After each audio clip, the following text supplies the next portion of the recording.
నూతన సంవత్సర శుభాకాంక్షల పేరుతో ఉన్నదంతా దోచుకునేందుకు సైబర్ నేరగాళ్లు ప్రస్తుతం సిద్ధమవుతున్నారు.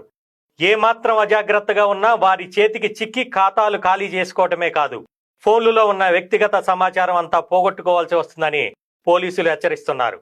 డిసెంబర్ 31 అర్ధరాత్రి 12 గంటల నుంచే ఒకరికొకరు శుభాకాంక్షలు తెలియజేసుకోవటం పరిపాటి.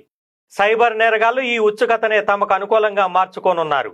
ఈ క్రమంలో సాధారణంగా కాకుండా రకరకాల చిత్రాలు, సందేశాలను మీ పేరుతో సహా తయారు చేసుకుని పంపవచ్చని, ఇందుకోసం ఈ కింది లింక్ పై క్లిక్ చేసి వివరాలు నమోదు చేస్తే చాలని సెల్ ఫోన్లకు సందేశాలు పంపిస్తున్నారు. పొరపాటున వాటిపై క్లిక్ చేశారంటే పంగనామాలు తప్పవు. ఏపీకే ఫైల్స్ రూపంలో పంపే ఈ గూఢచర్య అప్లికేషన్ ఒక్కసారి మీ ఫోన్లోకి చొరబడిందంటే అందులోని సమస్త సమాచారం నేరగాళ్ల ఆధీనంలోకి వెళ్లిపోతోంది. బ్యాంకు ఖాతాల వివరాలు, ఫోటోలు, వీడియోలు, కాంటాక్ట్ నెంబర్లు, ఇతర ఫైల్స్ అన్ని తీసేసుకుంటారు.